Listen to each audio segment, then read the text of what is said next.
I'm going to tell you about a certain kind of water. Here, let me have a drink of 7-Up first here.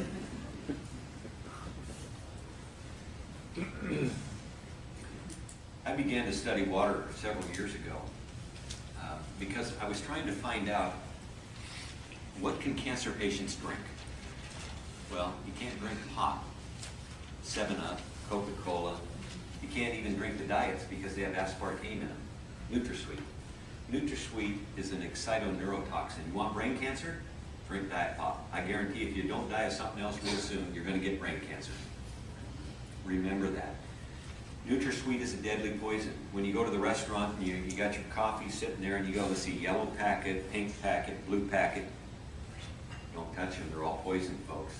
Find yourself some stevia, stevia, Reviana. Don't get the Truvia. It's processed. Stevia, or just like sugar, which you can get at Whole Foods. It's made out of chicory, orange peel, vitamin C. Tastes like sugar. But it's not. No calories. So pay attention to these things. Very important. But aspartame is a no-no. And now there's a new one called neotame, made by the same company. You know, they want to change the name of aspartame to amino sweet. Because aspartame has such a bad name now. They want to fool everyone. I don't know if they'll be allowed to do it, but they don't care now. They've invented neotame. It's worse. And I've heard that it's even appearing, or the FDA is allowing it to appear in organic products. And it doesn't have to be labeled. I can't prove that, but I've heard that. Be aware. Neotame. But anyway, what can you drink? We went over the pH scale. 12-ounce Pepsi Cola or Coke is what? 2.5 pH. Stomach acid is about 1.8. Why would you drink that? You're acidifying your body. So you can't drink pop. And you go to the grocery store and you look, well, this is vitamin water. I'm going to drink that. Got vitamins in it. Don't touch it. Bottled water. Bottled water is usually all acid, regardless of what it says, even if it's like Arrowhead is a spring water. But you buy Arrowhead in Oregon or you buy it in Texas, it'll have different pHs. And what happens is that bottled water was probably bottled a year to 3 years before you get it. And the last time I checked, we didn't like things in plastic containers, especially if they've been sitting there for at least a year. I would be wary of that. But you go to Gatorade. Gatorade's got to be good because all the football players and basketball players drink it, right? So it must be great for us. High fructose corn syrup. Let's get up to that 175 pounds of sugar as fast as we can. That's what happens. So what I discovered is that there's hardly anything that cancer patients can drink. You know, if you've got a good well and a good well water, that's one thing. But how many people have that? Most Americans live in cities today, you know. They have fluoride and chlorine in their tap water. By the way, don't ever drink that.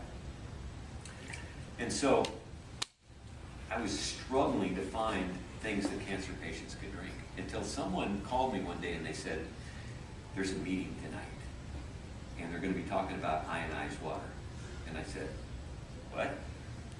Ionized water? I said, doesn't matter.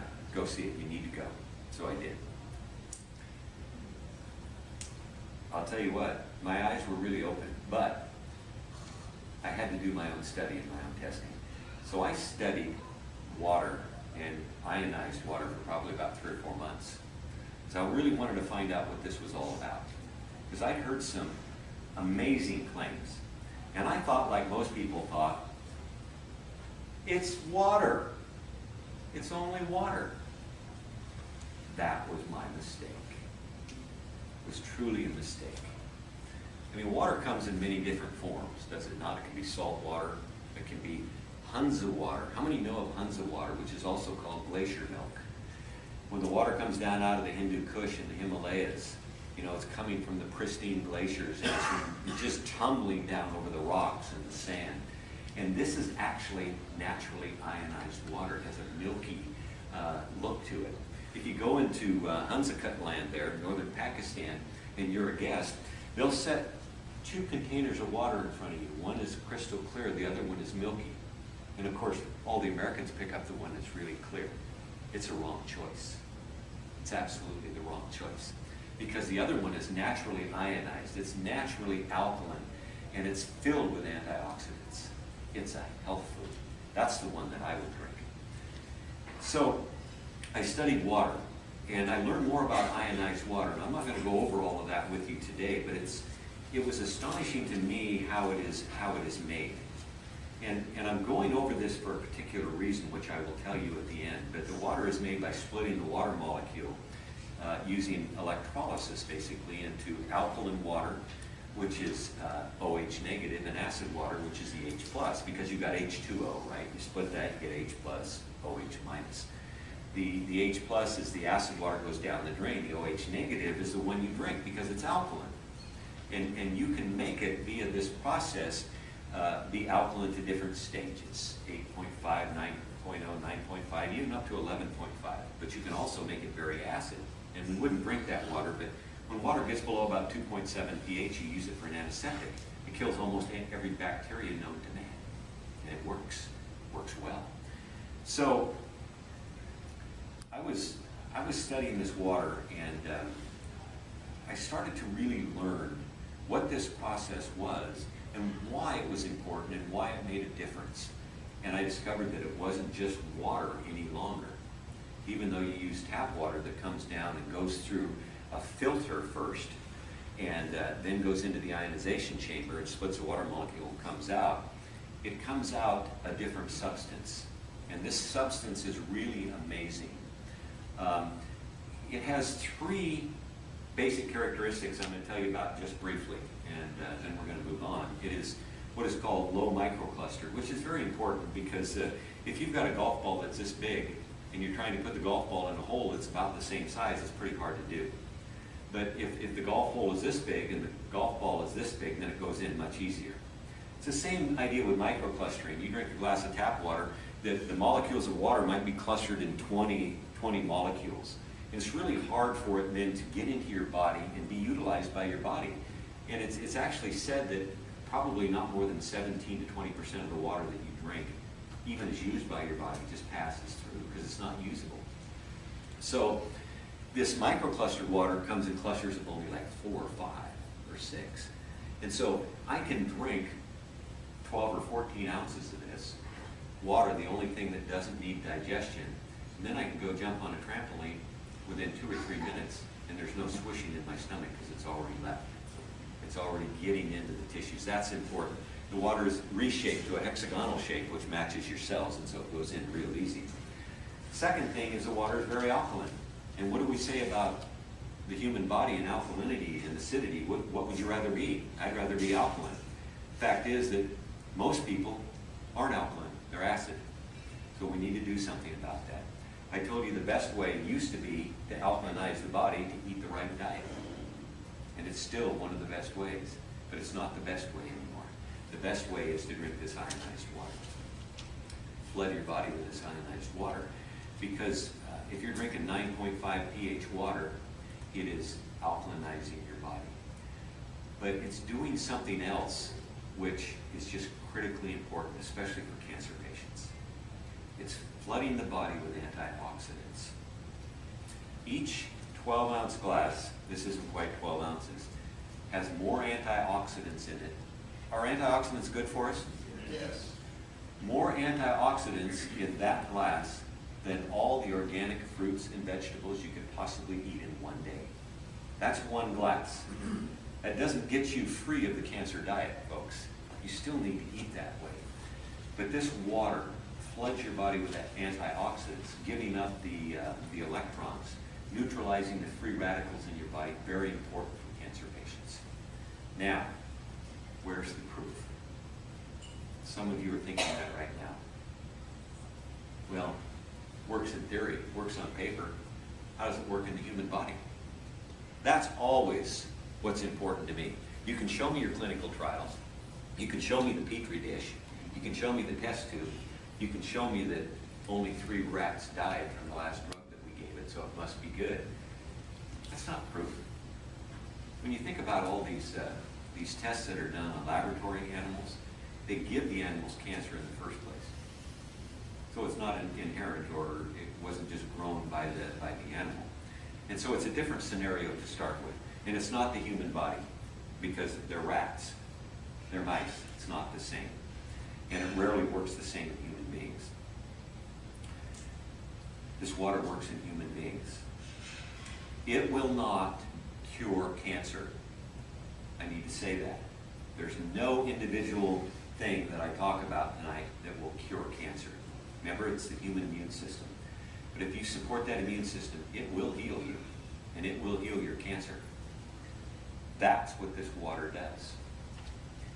Here's the proof.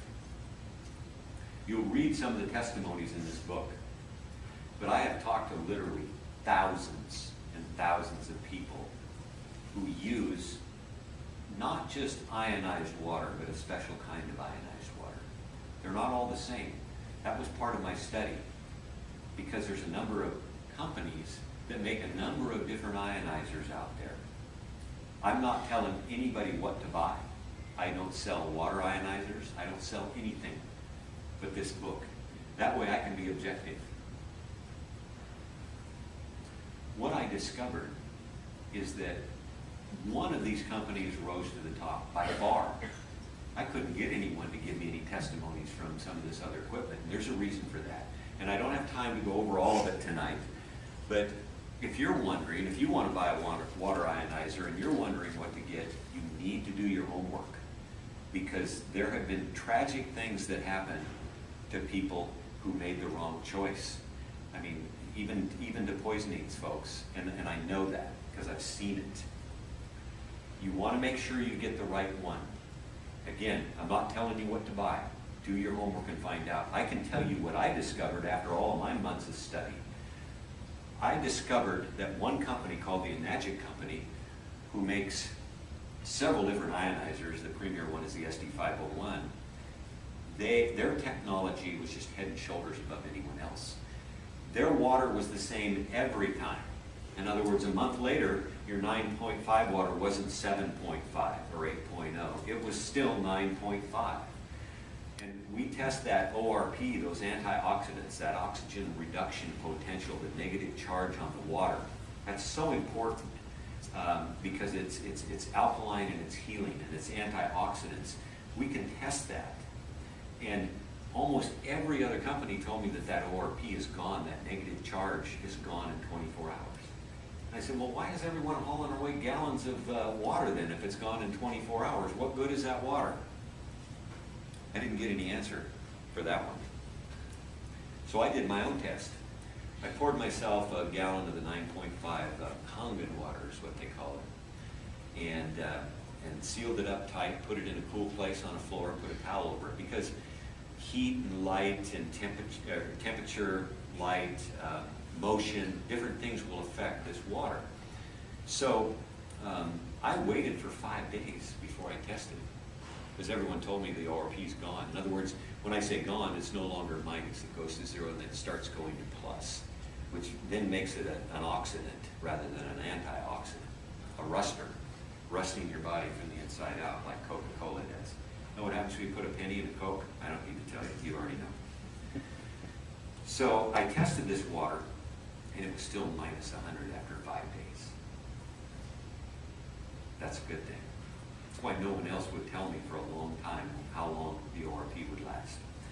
But I've drunk this water for several years now, and I know what it does. Again, I've talked to the cancer patients, and that's where the proof is in the pudding. Not only cancer patients, but people with high cholesterol, high blood pressure, all kinds of maladies. And you know what? I've only had one person out of the thousands that I've talked to tell me, and this was at the Cancer Control Society a week and a half ago, say that the water didn't do anything for her. I'm not sure I believed her, but that's what she told me. Didn't do anything. And I can tell you that if you drink this water and you have a glass a day, it may not do anything for you. It's not enough. Especially if you're a cancer patient. You need to overwhelm the body with nutrition, and you need to overwhelm the body with antioxidants. I have people call me all day, every day. Bad cases of cancer. What do I do? Their doctors have given them no hope. And I said, well, tell me, are you still upright and mobile? And they go, well, yeah. and you still walk around? Well, yeah. So what would happen if your cancer never ever got any worse than it is right now? If it was stopped dead in its tracks, never got any worse, could you live with it? And they go, well, yeah, I suppose. I said you wouldn't want to, you want to be healed. But you could live with it. Now that's an important point. That should give you hope, because it tells you you do not have enough cancer in your body to kill you. That's hope. And these people latch onto that immediately. So I say we have a three-pronged thing that we have to do. We've got to stop the cancer cells from growing. We've got to feed the good cells. And then we need to kill the cancer cells. That's what we need to do. What does that? The human immune system. It